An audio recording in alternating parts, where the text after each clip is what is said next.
Quelles sont les conditions à remplir pour avoir la vie éternelle? C'est ce qu'on va regarder aujourd'hui à l'émission La Parole vivante.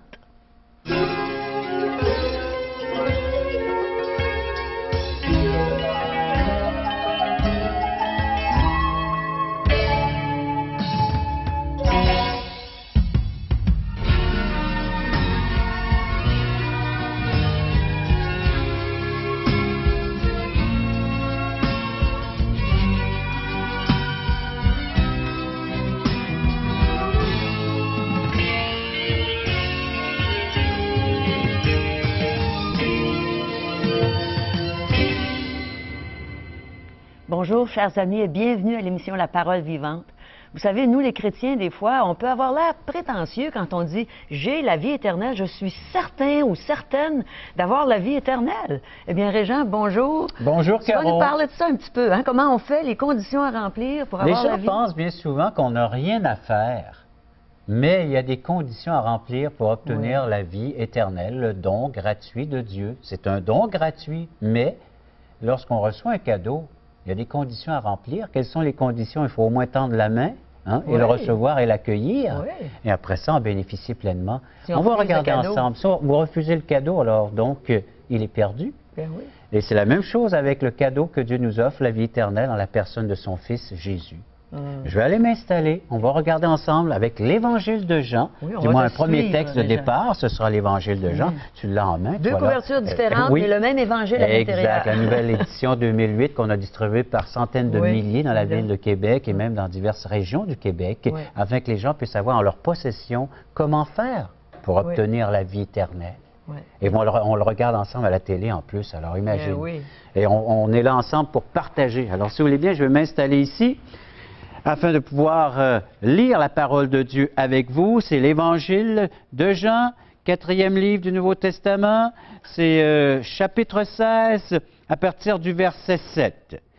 C'est Jésus qui parle. « Cependant, je vous dis la vérité, il vous est avantageux que je m'en aille, car si je ne m'en vais pas, le Consolateur ne viendra pas vers vous, mais si je m'en vais, je vous l'enverrai. » Le Seigneur Jésus est avec les siens, est avec ses disciples. Et qu'est-ce qu'il leur dit? Eh bien, il vous est avantageux que je m'en aille. Pourquoi? Parce que lorsque je m'en serai allé, le Père, ainsi que moi-même, je vous enverrai le Consolateur. Qui est le Consolateur? C'est l'Esprit Saint. Nous avons besoin que cet Esprit soit envoyé sur cette terre afin de pouvoir venir accomplir parfaitement son œuvre parmi les hommes, parmi les êtres humains. Mais quelle est son œuvre? Nous allons relire le texte, verset suivant, les versets 8. « Et quand il sera venu, il convaincra le monde en ce qui concerne le péché, la justice et le jugement. En ce qui concerne le péché, parce qu'il ne croit pas en moi. La justice, parce que je vais au Père et que vous ne me verrez plus. Le jugement, parce que le prince de ce monde est jugé. » Le Seigneur Jésus est en train d'expliquer les conditions à remplir pour pouvoir être bénéficiaire de l'œuvre du Saint-Esprit dans le monde. Le Saint-Esprit est à l'œuvre ici même. Il est à l'œuvre chez toi, dans ta famille. Il est à l'œuvre dans ta propre vie. Il te parle à travers des circonstances. Peut-être que tu es en train de vivre un échec présentement, en train de vivre une perte. Dieu est en train d'utiliser, il va sans dire, cette condition, cette situation présente afin de te parler. On va voir cela avec un exemple biblique dans l'Évangile selon Luc, chapitre 15. Lisons ensemble. Qu'est-ce que le Seigneur est en train de lire? Alors, il faut reculer, on était dans Jean. Luc, c'est le 3e livre. L'Évangile de Luc, chapitre 15, c'est l'histoire d'un jeune homme qu'on appelle le fils perdu. Le père avait 2 fils. Je vous mets dans le contexte de cette histoire, une très belle histoire. Et puis il y a un fils qui demande au père, « Père, donne-moi mon héritage. » Et le père donne cet héritage. Et ce fils quitte la maison paternelle pour aller vivre de ses propres ailes, aller faire la vie comme il l'entendait. Et souvent, c'est ce que nous faisons nous aussi, en tant que création de Dieu, créature de Dieu. Dieu nous donne un héritage, on obtient la vie, il nous donne la vie et tout ce qu'elle comprend, cette vie. Et qu'est-ce qu'on fait? On la vit de la manière que nous, nous pensons que c'est la bonne façon de le vivre. Et on essaie de vivre notre vie par nos propres forces, par nos propres moyens. Et voilà que ce fils quitte la maison et va vivre. Vivre donc selon ses désirs, selon les plaisirs, selon ce que ce monde peut apporter, cette société. Il va tout dépenser son argent. Alors donc, lorsqu'il eut tout dépensé, verset 14 de Luc chapitre 15, une grande famine survint dans ce pays. Donc, ce n'est pas suffisant qu'il a tout lapidé ses biens, ses argents. En plus, il y a une famine dans cette société. Alors là, où est-ce qu'il est? Dans le pays où est-ce qu'il se trouve? Alors, il envoyait dans ses champs garder les pourceaux parce qu'il cherchait de l'ouvrage. Il ne pouvait pas aller plus bas que ça parce qu'un Juif qui s'en va travailler, certainement peut-être dans une ferme, là, et là, il se trouve, il va se sentir en train de nourrir des pourceaux. Et les pourceaux, selon la loi juive, c'était un animal impur qu'on ne pouvait manger. Alors, comment se fait-il qu'il y ait des pourceaux qui sont élevés dans ce pays-là et que ce Juif est rendu là en train de nourrir les pourceaux? Il était rendu très bas, hein, moralement et spirituellement. Il aurait bien voulu se rassasier des carouches que mangeaient les pourceaux, mais personne ne lui en donnait. Et verset 17, étant rentré en lui-même, il dit, « Combien d'ouvriers chez mon père ont du pain en abondance, et moi ici je meurs de faim. » Vous savez, vous pouvez vivre le remords, vous pouvez vivre toutes sortes de sentiments à l'égard du mal que vous avez fait, mais ici cet homme a offensé son père. Son père lui a fait confiance, il lui a confié cet héritage, il est allé tout dépenser, tout lapider, ses biens, et puis par le fait même, eh bien, il s'est retrouvé dans une grande famine, dans une situation. Et peut-être que tu retrouves toi aussi cette situation alarmante présente dans ta vie. Dieu est en train d'enlever tout ce que tu avais, tout ce que tu possédais. Dieu est en train d'enlever tout cela afin que tu puisses vivre comme ce jeune homme. Il est entré en lui-même, il s'est examiné, il a commencé à regarder, puis dire, il y a quelque chose qui ne va pas dans ma vie. Comment se fait-il que je suis rendu si bas, que j'ai tout perdu, que je suis maintenant dans cette situation alarmante dans ma vie? J'ai besoin de secours, j'ai besoin d'aide. C'est ce qu'il dit, pas seulement du remords, mais il reconnaît.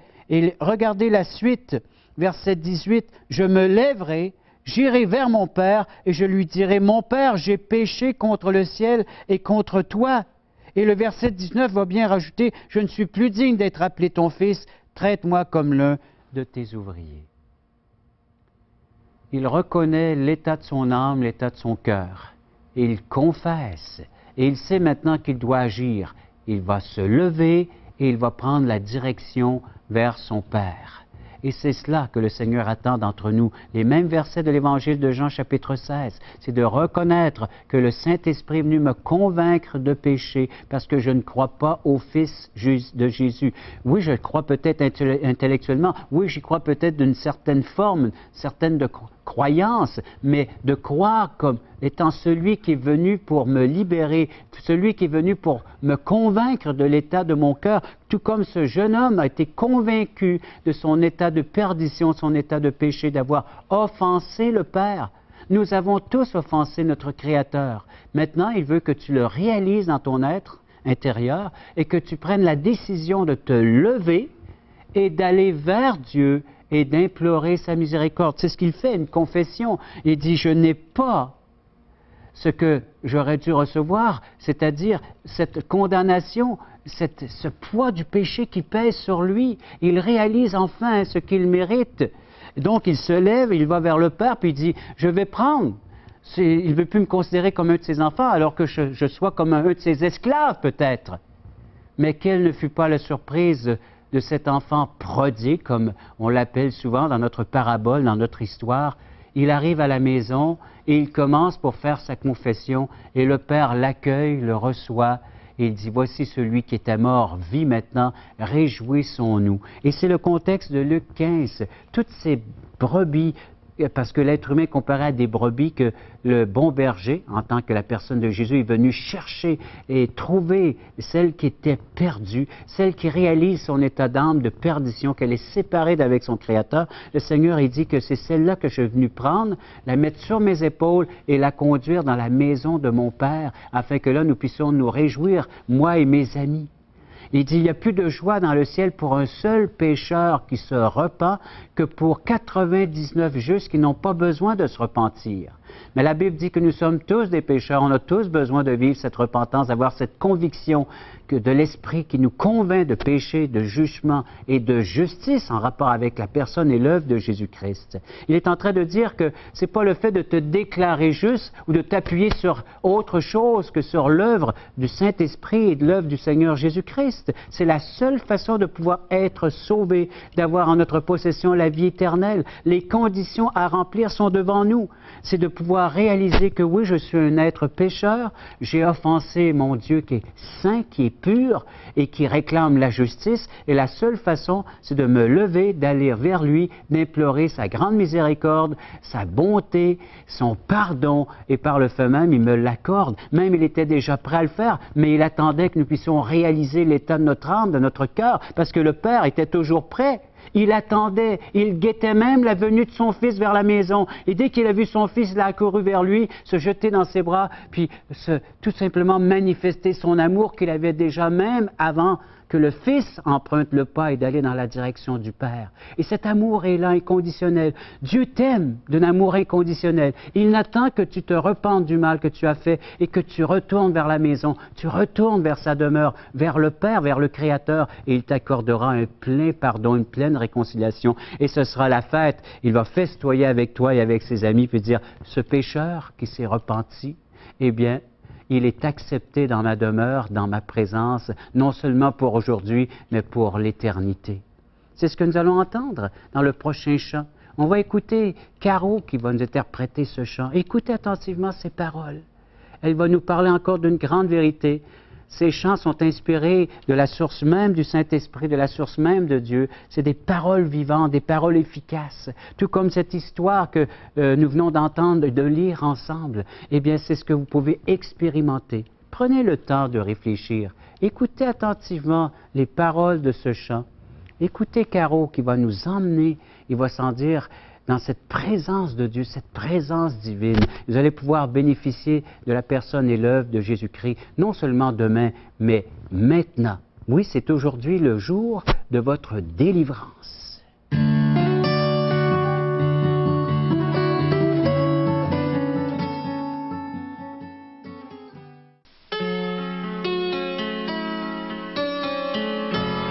Quand mon sauveur fut crucifié, entre deux malfaiteurs, l'un d'entre eux a injurié mon tendre et doux Seigneur, mais l'autre qui réalisait que Jésus-Christ n'avait rien fait, lui dit, oh, souviens-toi de moi lorsque tu règneras.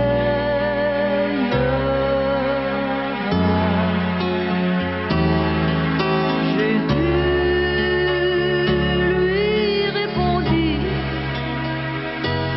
en vérité,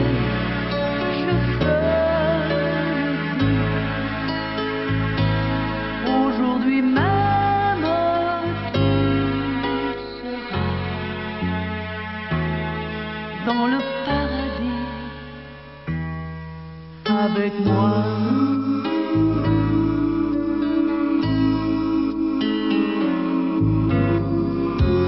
Alors le soleil s'obscurcit et Jésus s'écria, Père, je te remets mon esprit. Et puis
Caro qui vient de nous chanter cette belle histoire de ce larron, de ce brigand à la croix où le Seigneur a pu lui dire « Aujourd'hui, tu seras avec moi dans le paradis ». Tu aimerais entendre et avoir cette certitude qu'aujourd'hui même, tu pourras rentrer dans le paradis, dans la demeure de Dieu, une demeure sainte, une demeure pure, sans tache, sans péché.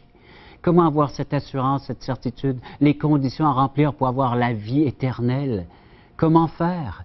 Eh bien, c'est de croire de la bonne façon. Et l'unique façon de croire, c'est d'adhérer à l'enseignement du Maître, du Seigneur Jésus-Christ. Et l'Esprit Saint qui est venu pour te convaincre de péché, nous disent les textes sacrés, Jean chapitre 16, qu'il y a un jugement pour tous ceux et celles qui refusent de croire en Jésus-Christ, c'est-à-dire de croire de la bonne façon de croire et d'accepter non seulement les faits, non d'accepter l'enseignement, mais de pouvoir maintenant faire un acte, un geste, comme le Fils prodigue s'est levé et il s'est détourné de la vaine manière. Alors d'arrêter de vivre dans la porcherie spirituelle. Peut-être que tu te trouves dans cette porcherie spirituelle. Eh bien, c'est de te lever, de te tourner vers Dieu. Et Dieu va t'accueillir, il va te recevoir, il va te pardonner, te laver, te purifier. C'est ce qu'il nous dit. Un jugement sur toute faute commise, toute offense commise envers Dieu mérite son châtiment, mérite son jugement. Jean chapitre 16, l'Esprit Saint est venu nous convaincre de péché, de justice et de jugement. Comment éviter cela? C'est de permettre à l'Esprit de faire entièrement son œuvre. Oui, le Seigneur est venu rendre justice, il est venu faire justice, il est venu libérer le pécheur qui reconnaît son état de perdition et qui le confesse. Alors donc, pour l'instant, peut-être que tu es en train de vivre une perte, tu es en train de vivre justement qu'autour de toi, tout s'écroule, tout est en train de tomber, tu es anéanti, brisé, bien c'est la condition idéale afin que le Seigneur puisse rebâtir. Le Seigneur ne veut pas prendre du vieil, que ce soit une vieille bâtisse, essayer de la rénover comme nous on essaie, puis ça prend beaucoup de temps à faire, puis c'est tout compliqué. Alors le Seigneur, lui, veut que tout cela soit jeté à terre et de pouvoir mettre un nouveau fondement, un fondement inébranlable qui est la personne et l'œuvre de Jésus-Christ, et de pouvoir bâtir avec des nouveaux matériaux, une nouvelle vie entière. C'est pas d'essayer de devenir meilleur ou essayer d'améliorer la vie dont nous avons présentement. Celle-là, elle est condamnée, elle ne peut plus revivre. Les choses anciennes sont passées, toutes choses sont devenues nouvelles, nous disent les Saintes Écritures, parce que toute la nouvelle puissance, les nouvelles ressources se trouvent en la personne de Jésus-Christ. Et c'est par une foi uniquement placée en la personne de Jésus que tu peux bénéficier de cette vie abondante, de cette vie éternelle. Et je t'encourage à faire ce choix maintenant, à l'instant même. Toi qui es là, Jésus t'appelle. Régent nous a de nouveau parlé de la merveilleuse personne de Jésus-Christ aujourd'hui. Sais-tu pourquoi on t'en parle si souvent? C'est parce qu'on a une relation intime avec lui, parce qu'on le connaît personnellement. Aimerais-tu le connaître personnellement? Accepte notre invitation. Va à un merveilleux déjeuner de l'espoir dans ta région et tu vas entendre le témoignage d'une personne qui connaît Jésus intimement, qui l'a accepté comme Sauveur et Seigneur. Alors regarde les coordonnées et vas-y, tu le regretteras certainement pas. Regardez ce qui se passe dans cette salle. Il nous manque de la place. Voulez-vous m'aider à tasser le mur, s'il vous plaît? Hein? Jésus est vivant, il vit pour toi, il vit pour moi. Jésus est ici, il vient pour toi, il vient pour moi. Il est venu pour tous nous pardonner. C'est une nouvelle naissance. C'est comme une chenille qui est transformée en papillon. Dieu vous offre la vie éternelle et il faut que vous la receviez. Parole Vivante vous invite à participer à l'un des nombreux merveilleux déjeuners de l'espoir. Ces déjeuners ont lieu dans plusieurs restaurants réputés de la région et vous sont offerts gratuitement. Venez entendre le témoignage d'une vie transformée par la puissance de Dieu. Pour connaître les détails concernant l'endroit, la date et l'heure pour votre région, composez le 1-877-537-7647 ou notre site web www.espoir.ca. Bonjour, aujourd'hui, nous avons le privilège d'entendre un témoignage, celui de Marie-Ève. Bonjour, Marie-Ève. Bonjour. Alors, Marie-Ève, tu as un témoignage à nous partager. Oui, mon témoignage, c'est le début de ma vie, que je pourrais dire. Quand j'étais jeune, pendant 1 an de temps, mes parents sont venus à une église évangélique. J'étais allée à l'école du dimanche, puis moi, j'aimais ça. Mais j'avais 10 ans, quand ils ont arrêté, j'ai pas pu continuer avec eux. Puis après, mes parents, ils ont divorcé, puis ça a amené des bouleversements dans ma vie. Puis je me suis tournée vers autre chose que Dieu. Je me mélangeais ressusciter, puis revenir à la vie, là, réincarnation. Je mélangeais ça, puis je me suis tournée avec la magie que Dieu était pas mal loin. Puis j'étais je suis une mère monoparentale aussi. Puis quand j'ai rencontré mon mari actuel, j'étais rendue dans une impasse où je trouvais qu'il manquait de la spiritualité dans mon couple. Puis on a vu le film qui sortait, Passion du Christ, puis on est allé. Puis moi, quand j'ai vu le film, j'avais honte d'être humain. Ça t'a touché? Ah oui, j'ai broyé tout le long. Puis vu que je connais l'histoire, mais je savais que qu'est-ce que les Romains puis les autres personnes faisaient, c'était juste la moitié de la souffrance qu'on voyait, là, la torture. Il y avait l'imagination fertile. Puis je voyais mon mari qui lui aussi, qui était lui, il y avait le combat contre les Romains. Puis le lendemain, quand on a fini d'écouter le film, on voulait pas en rester là, il fallait faire de quoi. Puis on voulait aller à l'église. Puis qu'est-ce qui me touchait aussi, c'est que mon garçon, lui, il disait que Dieu l'aidait dans sa vie, puis que moi, je pouvais pas l'ostiner avec ça, car je voulais encourager ça. Quand on s'est levé un dimanche matin pour aller à l'église, puis quand on a passé dans la rue, puis j'ai vu le bâtiment où j'allais quand j'étais jeune, mais j'ai dit que c'est là qu'on s'en va. Puis il n'y a rien qui m'aurait empêché de rentrer dans l'église, même si la porte d'en avant était barrée. Puis un piano, ça ne joue pas tout seul. Moi, je voulais rentrer dans l'église, coûte que coûte. Puis quand on est rentré, on est venu s'asseoir en avant. Puis on aurait dit que le message était pour moi. J'avais l'impression qu'ils avaient préparé les papiers. Ah, elle vient de rentrer, là, on va changer nos papiers. puis là, c'est ça. Puis ça m'a touché beaucoup. Puis le pasteur puis sa femme sont venus à la maison. Puis mon mari a accepté le Seigneur, il a donné sa fille parce qu'ils avaient expliqué que Dieu est mort pour nous, ça croit. Puis les souffrances, c'était pas vaines, c'était pour nous autres. C'était le seul moyen pour nous d'aller au ciel, d'être sauvés pour nos péchés. Puis moi, je me sentais pas mal pécheur, tout ça. Puis quand j'ai vu mon mari, faire sa prière de repentance, puis accepter le Seigneur, puis que le pasteur a dit, toi, Marie-Ève, tu le veux-tu? Puis juste parce que j'ai de la gêne, j'ai dit non. Je voyais mon mari tout bien content, puis pas moi. J'étais renfoncée, là. J'ai passé la pire nuit qu'il n'y a pas parce que j'étais à côté sur le mur. J'avais le droit d'aller à gauche ou à droite, puis moi, j'avais pas fait de choix. C'est comme j'avais pas le choix de faire un choix, que le lendemain matin, dans mon salon, tout seul, j'ai donné ma vie au Seigneur, puis Dieu, il m'a sauvée. Puis j'avais tellement de joie dans mon cœur que j'ai appelé mon mari au travail pour lui dire. Puis j'avais le goût de chanter, mais je connaissais aucune chanson à l'époque.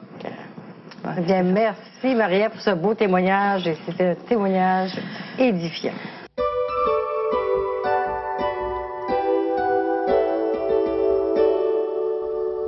Avez-vous rempli les conditions pour avoir la vie éternelle? Mais aujourd'hui, on a su comment faire. Et merci beaucoup, Régent. Oui, juste les répéter, c'est de croire en la personne de Jésus, de pouvoir confesser nos péchés et de recevoir Christ comme Sauveur et Seigneur. Ça donne l'assurance maintenant d'avoir nos péchés pardonnés et une place au paradis, une place au ciel, non à la fin de nos jours, mais aujourd'hui. C'est si simple. Hein? Oui, hein? Ouais. Et pour les aider à faire ce choix, rien de tel que de la littérature qu'on offre gratuitement, l'Évangile de Jean, vous allez retrouver ces beaux textes, en tout cas, la plupart d'entre eux qui ont été lus aujourd'hui. Aujourd'hui, l'espoir, c'est Jésus seul, un autre appel de comment obtenir ce don de la vie. Pas long à lire. Non, mais très, efficace. Et en contact, à chaque jour, donc, une réflexion sur des beaux textes de la Bible qui va nous apporter la nourriture nécessaire pour que notre foi puisse grandir. De notre ami Charles Stanley. Oui, et question fondamentale de J. Blanchard, c'est les grandes questions existentielles, là aussi, qu'on a besoin de réponses. Oui. Et le Nouveau Testament, édition 2008, qu'on offre gratuitement. Beau. Les beaux livres du Nouveau Testament offerts gratuitement. Oui, et pour les obtenir, vous avez juste à nous appeler à 1-877-l'Espoir, 1-877-537-7647, ou bien visiter notre site web, espoir.ca. C'est déjà terminé, Régent. Alors, merci, chers amis, d'avoir été avec nous pour cette demi-heure et on espère vraiment que vous allez être avec nous pendant longtemps, aussi longtemps qu'on va faire nos émissions. Bye bye.